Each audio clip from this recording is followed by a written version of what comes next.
Buenas tardes compañeros, buenas tardes profesora. Bueno, hoy les voy a hablar un poco sobre el estudio de caso múltiple. Mi nombre es Carlos Andrés Gilgiño, soy estudiante de la maestría en finanzas y escogí esta materia como electiva porque siempre me ha interesado mucho el tema de la investigación y mucho más si es aplicada al ámbito educativo. Bueno, vamos a empezar hablando un poquito, vamos a empezar con la definición, la historia de origen, tipos y características, según las técnicas e instrumentos. Más adelante veremos otros puntos importantes. Como definición tenemos que el estudio del caso múltiple es una metodología de investigación que se utiliza para analizar el fenómeno o problema desde múltiples perspectivas. A diferencia de otros enfoques de investigación, el estudio de caso múltiple se basa en la recopilación y análisis de datos de varios casos individuales o unidades de análisis. El estudio de caso múltiple es una metodología cualitativa de investigación que se caracteriza por centrarse en procesos de búsqueda, indagación y análisis sistemático de uno o más casos. Por caso se entiende aquella situación única que tiene interés para ser investigada. Bueno, digamos lo que este caso, pues lo que nos permite es como tener distintos puntos de vista, analizar distintas perspectivas de cómo se está viendo el caso de investigación para al final tener como no solo una vista, sino tener distintas perspectivas de lo que queremos analizar. En cuanto a la historia de origen, pues digamos lo que desde principios del siglo XIX, este estudio fue desarrollado por los antropólogos y sociólogos para estudiar fenómenos complejos en su contexto natural. Digo complejos porque de por sí este fenómeno o este método de investigación lo que genera es muchísima información. Entre los años 70 y 80, este método se convirtió en el prevaleciente entre los investigadores de la época. Ciencias como la pedagogía y la sociología lo favorecían como base metodológica para desarrollar investigaciones, principalmente de corte cualitativo. Acá ya digamos lo que empieza, como menciona el texto, la pedagogía a incluirse y para mí, digamos lo que siempre es importante que todos estos métodos de investigación estén alineados con la educación. Digamos lo que el fenómeno de cambio a nivel mundial debe ser la educación. Entonces, como podemos ver desde mucho antes, la pedagogía ya estaba incursionando en todos estos métodos investigativos. Entre el año 1993 y 1999, los estudios de caso fueron un poco criticados desde una perspectiva positiva, relegados en beneficio de la investigación por encuestas y limitados a fines exploratorios o preliminares, según Hamel, que consulté. En el 2011, Rahim considera como un método comparativo porque su estrategia permite examinar los patrones similares y diferenciales entre un número moderado de casos, siendo una característica fundamental de los métodos comparativos su interés por la diversidad. Lo que les mencionaba ahorita, no nos quedamos solamente con un patrón, sino que podemos tener distintos patrones y hacer distintas comparaciones. Por eso me parece que es uno de los métodos más importantes de aplicar. Y en el 2015 se consideran los estudios de casos múltiples como una variante de los estudios de caso, pues estos se centran en encontrar aspectos comunes que les permiten considerar los múltiples casos como manifestaciones de la misma cosa. Bueno, eso es un poco la historia y origen que tiene. Obviamente es un tema bastante complejo, quise sacar como 5 partes importantes. En cuanto a las técnicas e instrumentos, pues digamos lo que recoge las de muchos otros métodos, pero quise traer 5 principales. Quise traer estas porque más adelante les voy a mostrar un caso en el cual prácticamente apliqué este método y apliqué cada una de estas instrumentos de recolección de información. Entonces yo estaba por primero la entrevista, se realizan entrevistas estructuradas o semiestructuradas con los participantes del estudio de caso para obtener información detallada sobre su experiencia, conocimiento y perspectiva.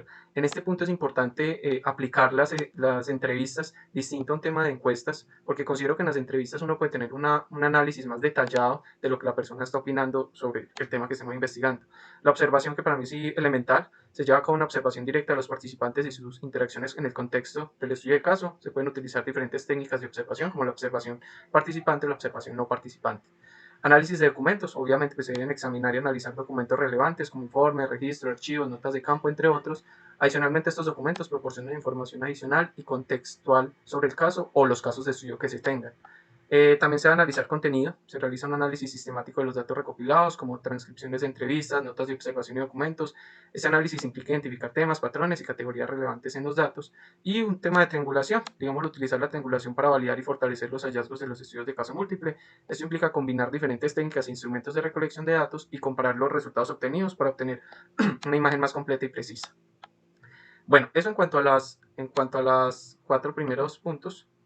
Bueno, y tenemos los tipos y características que tenemos, o quise sacar 4 tipos principales, que son el estudio de caso colectivo. Se lleva a cabo cuando se investiga un fenómeno común en varios casos. Los casos se seleccionan por su relevancia y representatividad por el fenómeno de estudio. El estudio de caso holístico se enfoca en comprender un caso en su totalidad, considera múltiples aspectos y variables y se busca obtener una visión completa y detallada del caso en estudio.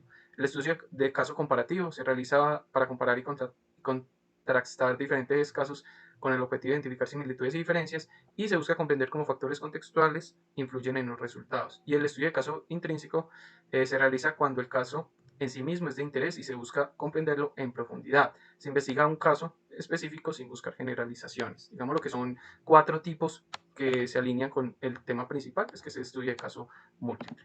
Bueno, ahora vamos a ir a una infografía donde vamos a tener, digamos, el resto de información importante de este tema, empezando con qué es comúnmente o qué es lo que comúnmente se estudia en cuanto a este tema. Entonces, entre las áreas que noté que más estudiaba el caso múltiple, encontramos dos que, como lo mencionaba, la educación desde mucho antes venía ya uniéndose a este caso y la psicología.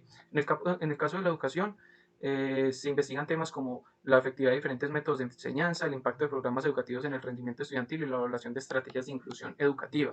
Acá fue donde yo me enfoqué en una investigación que realicé y que ahorita les mostraré un pequeño resultado que obtuvimos y les contaré un poquito de qué hice. La psicología, en la psicología también vi que se aplica mucho este caso. El estudio de caso múltiple se utiliza para investigar temas como la evaluación de diferentes tratamientos psicológicos, estudio de patrones de comportamiento en distintos conceptos y análisis de factores que influyan en el desarrollo de trastornos mentales. ¿Cuál es el marco epistemológico que soporta dicha tradición? El enfoque epistemológico que respalda el estudio de caso múltiple es el constructivismo.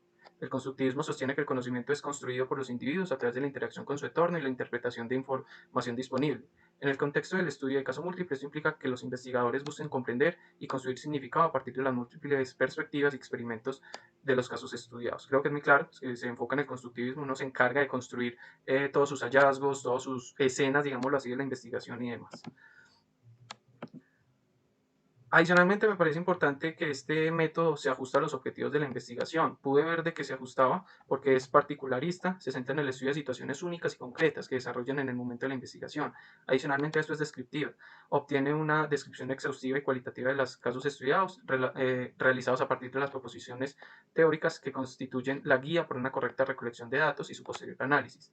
Es heurística, se realizan 2 estudios de caso, digámoslo 2 o más, de manera que se puedan explorar las diferentes características a estudiar en 2 entornos similares de cara a poder triangular los datos y tener una validación más precisa. Y es inductiva porque generaliza proporciones teoréticas y no a poblaciones universos. El estudio de caso múltiple como el experimento no representa una muestra y el objeto del investigador es expandir y generalizar teorías y no enumerar frecuencias. Digámoslo lo que mencionaba, es como mostrar exactamente qué es lo que está ayuda, qué es lo que no ayuda, qué es lo que es real o no es real, digámoslo, en el tema de la investigación. Tiene unas ciertas limitaciones, según varios autores, entre ellas la falta de tratamiento sistemático de los datos. Los estudios de caso generan mucho volumen de datos cualitativos que no pueden ser tratados de forma estadística en la primera instancia. Los descubrimientos descriptivos deben agruparse, digámoslo, en conceptos más generales, y esto sí permite ya hacer un análisis estadístico, ¿cierto?, más avanzado. La falta de datos para una generalización científica. El propósito de esta metodología no es obtener datos estadísticos que sirvan para enunciar leyes, sino para validarlas. Y en su caso, desarrollar proporciones teóricas que ayuden a entender el fenómeno estudiado. ¿Sí? Lo que les mencionaba, simplemente nos interesa con este método es llevar a qué es lo que está generando este fenómeno, entenderlo. Y se materializa en documentos largos y de difícil lectura.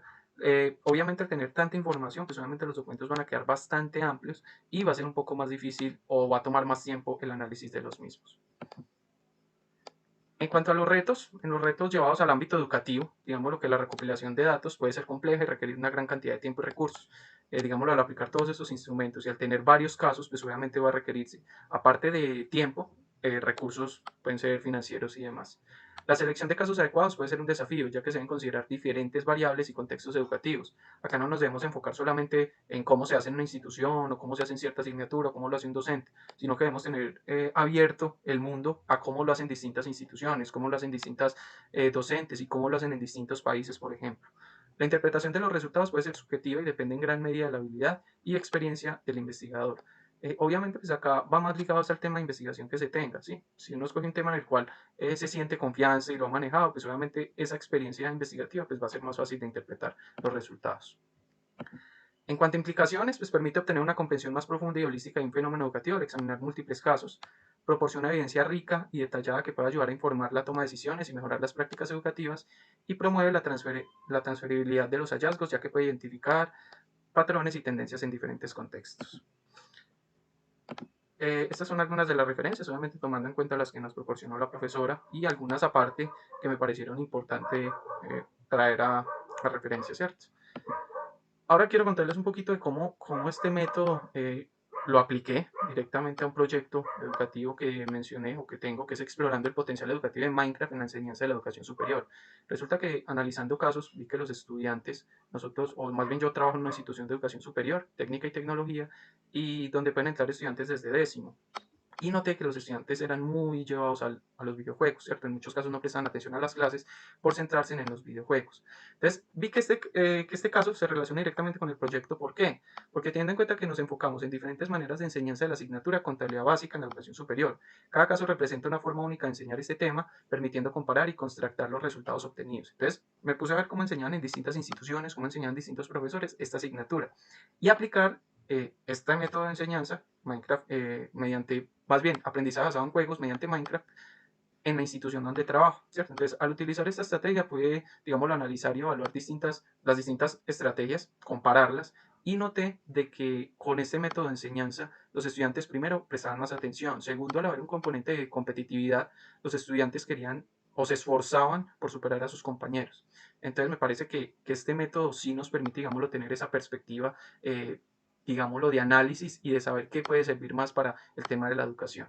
Y les quiero mostrar ya para finalizar un pequeño video de un resultado que obtuvimos. Digamos lo que Minecraft es para los que no lo conocen, es un videojuego, llamémoslo así, de píxeles, donde uno puede hacer construcciones. Pero no nos quedamos en eso. Nosotros hicimos la institución nuestra en el videojuego, pero aparte de eso, desarrollamos estrategias educativas, guías, evaluaciones, seguimientos y demás, como si fuera una clase normal. Al final, como les dije, se generaron un comparativo de semestres y vimos de que los estudiantes mejoraban mucho sus habilidades de entendimiento, de aplicación y demás mediante el aprendizaje basado en juegos. El proyecto denominado Explorando el potencial educativo de Minecraft en la enseñanza de la educación superior de la IES INOC se basa en la gamificación y la incorporación de la realidad virtual y el multiverso en la educación por medio del videojuego Minecraft. El proyecto está basado en tres premisas de diseño, las cuales son diseño técnico, diseño artístico y diseño funcional. En el diseño técnico contamos con los recursos estructurales como lo son las modificaciones del juego, programación, servidor en línea y todo lo relacionado con su funcionamiento.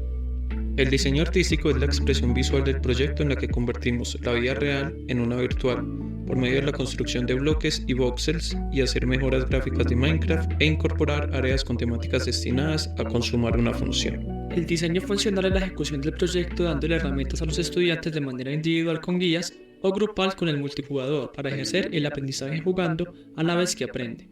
Y estas herramientas son: Las clases son la forma en que damos a los estudiantes el contenido de aprendizaje por medio de elementos de multimedia, como lo son los lectores de texto en libros y guías personalizadas, videos vocales o en línea, imágenes, GIFs animados, audios personalizados y otras herramientas virtuales como navegadores web.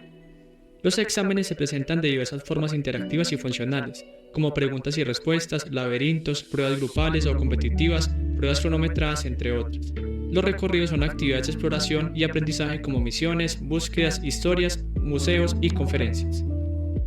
La realidad virtual la incorporamos en el proyecto respaldado de la tecnología Google Cardboard y las avanzadas gafas VR, de manera que conectamos el dispositivo móvil con giroscopio a nuestro computador y ejecutamos el videojuego Minecraft a tiempo real. Los estudiantes ahora pueden sumergirse en el mundo virtual moviéndose libremente e interactuando con su entorno jugando en el metaverso como nunca antes. Estamos generando innovación digital en el aula fusionando la realidad virtual con la educación para crear experiencias de aprendizaje únicas.